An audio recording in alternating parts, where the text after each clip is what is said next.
Hi, this is Penny. Welcome to my studio.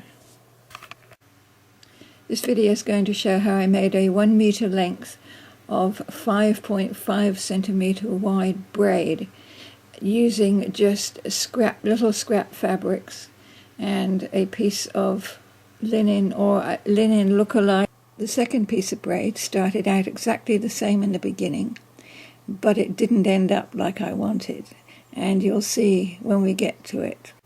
You need a piece of lightweight fabric like some polycotton in a dark colour, and then you need to cut a rectangle 30 centimetres wide by 15 centimetres high. Lay your base fabric down on your workbench and make sure it's horizontal, and then take your strips, your little scraps, and lay them vertically onto the base, and keep going until you've completely covered the base. If you want it to look like mine, you need to remove all the whites and pastels from your scraps and just use the bright primary colours. Now lay down any fancy bits that you might want. For example, this yarn and little strips cut from pieces of embroidered fabric like the one above. Make sure you lay them vertically again. Once this is done, you need to get some solvy. It's called different things in different countries, but it's a water-soluble, semi-clear sheeting that you lay down over the top. Then you sew on it and then you wash it away. So you need to layer a piece of that on the top of this work and tuck the edges under so that your edges will be neat, and then pin thoroughly. Once it's covered and pinned together, take it to a sewing machine. And I suggest possibly using an olive green cotton, because I have found that an olive green just doesn't show up on most of the colours, but you can virtually use any colour you want.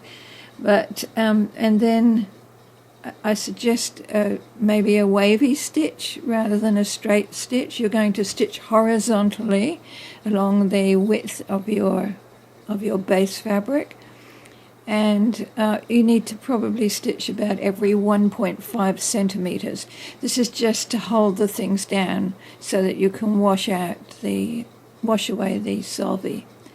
And here I am sewing it. It will go a bit wrinkly on the top, but don't worry about that, because once the solvy's gone, all the wrinkles will disappear.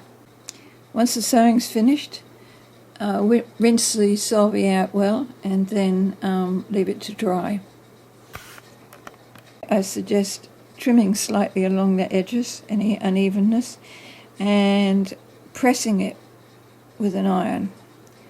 And then you're going to, on the back of it, turn it over and measure out 4 even strips across the horizontal width of the piece. So mark the back well and then cut the strips. And here you can see the first 2 strips cut, and then 4 of the strips. This is where I wanted you to place your pieces vertically. You can see in these close-ups how you get them across the width of the tape rather than along the length of it. Now you need to join the 4 strips together, and if you're very careful, the joints shouldn't show at all. Cotton homespun is a really good weight to use for a lightweight braid, and you can see in the center, I'm afraid it's a bit creased, but that is cotton homespun. And also it tears nicely, so you can use frayed edges if you wish.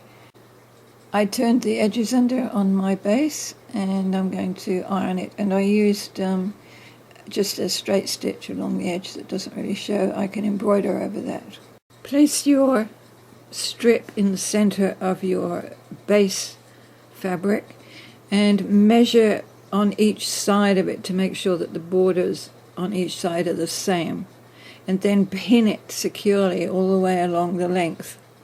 Once it's all pinned and measured, take it to the sewing machine and do a row of embroidery down the center or near to the center, just to anchor it in position.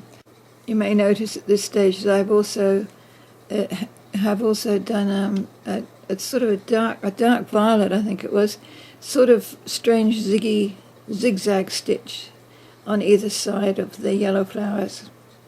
And here's the finished meter rolled up. I think it looks really rich and luscious. Now for the next piece of braid, which unfortunately didn't go quite as well. It was made exactly the same way right up until I'd cut and joined the strips. I backed it with black polycotton, and I intended to turn it under so that the edges didn't show. I started embroidering it, as you can see, and then I didn't know when to stop, and I overdid it drastically, and this is the result. I convinced myself that I was happy with it for a while, but somehow it just didn't sit right.